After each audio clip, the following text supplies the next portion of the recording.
Hola, ¿qué tal? Espero que tenga un gran día. Quisiera preguntarle si alguna vez ha pensado en cómo éramos los humanos antes.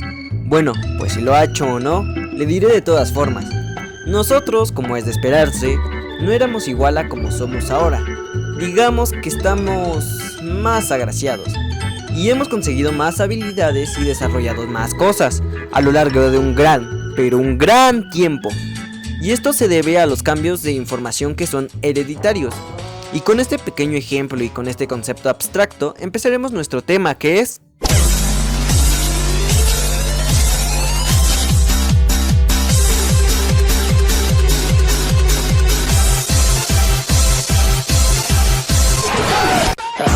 mutación.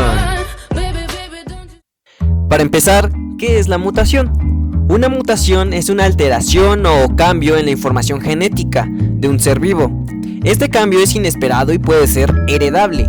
Las mutaciones se dan porque existen errores o cambios en la secuencia del ADN. Las mutaciones pueden ocurrir en regiones de un gen que codifica para una proteína o en regiones no codificadas de un gen, tal como los intrones y secuencias de regulación. Las mutaciones no siempre van a provocar un cambio detectable en el fenotipo, pues esto va a depender del tipo de célula que sufra la mutación y el grado que la mutación altera la función de un producto. Las mutaciones pueden ocurrir en células somáticas o en células germinales. Si la mutación se llega a dar en células germinales, se afecta el ADN de las células reproductivas conocidas como gametos. Estas sí pueden ser heredables y así se convierten en la base para la transmisión de biodiversidad genética y la evolución. Por otro lado, si la mutación surge en células somáticas, afectan al ADN de las células que forman parte del cuerpo. Estas no se transmiten a la siguiente generación, pero sí alteran la función celular. Las mutaciones pueden ocurrir de manera espontánea, como consecuencia de errores en la duplicación del ADN o defectos en la separación mitótica o meiótica de los cromosomas, pero también puede ser causada en forma accidental o inducida por agentes mutagénicos, como radiaciones ionizantes, tales como rayos X, gamma, cósmicos, ultravioleta. También hay agentes químicos como el ácido nitroso, gas mostaza, ácido fórmico, colchicina, LSD, nicotina, etc. Y también puede ser causado por algunos virus. Las mutaciones pueden ser génicas o cromosómicas.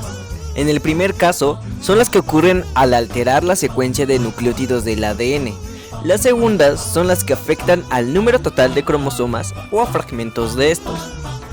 Se conocen varios tipos de mutaciones génicas producidas por diversos cambios en la secuencia de bases del ADN, como son: mutación por sustitución de bases. Se producen al cambiar un nucleótido por otro. Mutación por deleción o pérdida de bases. Ocurre cuando se pierde un nucleótido. Mutación por adición de bases. Sucede al adicionar un nucleótido de más. El tipo de mutación más común es la sustitución, o también conocido como mutación puntual, de un par de bases por otro, y se da en dos modalidades: por transición y por transversión. La transición consiste en la sustitución de una purina por otra purina, y de una pirimidina por otra pirimidina. En la transversión se sustituye una purina por una pirimidina, y una pirimidina por otra purina. Ahora bien, las mutaciones cromosómicas son las que afectan a un fragmento del cromosoma, reciben el nombre de estructurales y son mutación por inversión. Es el cambio de sentido en un fragmento del cromosoma. Mutación por deleción o pérdida. Ocurre cuando se pierde un fragmento del cromosoma. Mutación por duplicación. Se une a un fragmento del cromosoma de más. Mutación por translocación. Sucede un cambio en la posición de un fragmento cromosómico. Las mutaciones cromosómicas que afectan al número total de cromosomas son: poliploidía, que consiste en el aumento del número normal de juegos de cromosomas. Haploidía. En esta mutación ocurre una disminución en el número de juegos de cromosomas. Y por último está la aneuploidía. Son las mutaciones que afectan a solo un cromosoma o más sin llegar a afectar al juego completo. Los zorros son animales bastante inteligentes, los cuales poseen una morfología que les permite ser buenos cazadores, rápidos y eficaces. Son animales oportunistas, capaces de comer frutos silvestres y se caracterizan por tener hábitos nocturnos. Actualmente hay 13 especies de zorros, pero a lo largo de la historia se han descubierto 20 tipos de zorros. Muchas de estas especies se fueron extinguiendo debido a los cambios climáticos. Se toma a los caniformes como la primera especie de zorros. Estos se separaron de los feliformes, presumiblemente durante el Eoceno, debido a diferencias importantes. Estos últimos se especializaron en el consumo exclusivo de carne, mientras que los primeros adoptaron una dieta más amplia y tendieron a ser omnívoros. Hace unos 36.5 y 40 millones de años, el primer cánido surgió de Norteamérica. Se le ha clasificado como parte del género Proesperocion, bajo el nombre científico de Proesperocion wilsoni. La familia Canidae comenzó a crecer y se formaron grupos con rasgos comunes. En algún punto del Oligoceno, esta familia se dividió en 3 subfamilias: Caninae, Sperocyninae, Borophagiinae.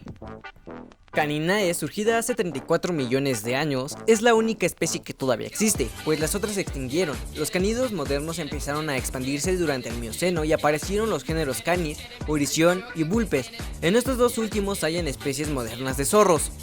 Los primeros miembros del género Vulpes eran más pequeños que los modernos. La primera especie europea de la que se tiene registros es Vulpes preglacialis, cuyo fósil se encontró en Grecia. Vulpes alopecoides era una especie europea del Piloceno superior y el Piloceno-Pleistoceno, y se cree que pudo haber sido un ancestro del zorro rojo. Nosotros hablaremos de esta última especie, pues es la que contiene más información sobre su evolución. Los vulpes, o mejor conocido como zorros rojos, viven en climas áridos. Estos zorros los podemos encontrar en todo el hemisferio norte, en montañas, llanuras, bosques e incluso desiertos. Se originaron en el medio, hace muchísimos años, cruzaron el estrecho de Bering y lograron fundar una población en América. Es así como se encontraron con su propio camino evolutivo. Durante el viaje de los zorros rojos existieron cambios climáticos, las temperaturas aumentaron y esto los obligó a adaptarse, trayendo consigo una evolución y al mismo tiempo una mutación para poder sobrevivir. Esta especie dio origen a muchas otras, gracias a las mutaciones que sufrió para poder sobrevivir. Entre ellas encontramos al vulpe velox, o mejor conocido como zorro veloz, especie que tiene un ligero parecido al zorro rojo, pues su pelaje también es anaranjado. A diferencia del zorro rojo, esta especie cuenta con muchas manchas negras y amarillas en su pelaje. Es un animal del desierto, llanuras, donde se desenvuelve muy bien. También encontramos al Vulpes lagopus, o zorro ártico. Esta especie es conocida por su espectacular pelaje invernal, de un blanco inmaculado, y se distribuyen por todo el Polo Norte, desde Canadá hasta Siberia, siendo de los pocos animales que sobreviven a tan bajas temperaturas. Su cuerpo está preparado para mantener el calor corporal, gracias a su piel gruesa y pelo muy tupido que cubre hasta las almohadillas de las patas. Los vulpes cerda, o zorro del desierto, es otra especie que proviene del zorro rojo. Esta especie tiene una característica muy concreta, con ojos muy pequeños y orejas extremadamente grandes. Esta anatomía es consecuencia del lugar donde vive, los desiertos. Las orejas grandes permiten una mayor liberación de calor interno y refrigeración del cuerpo para mantener una temperatura corporal óptima. Es de color beige o crema claro, lo que le sirve para camuflarse en su ambiente. Se distribuye por todo el norte de África. El zorro gris, el más lejano al zorro rojo, esta especie tiene pelaje que alterna pelos negros y pelos blancos, los cuales dan apariencia de gris.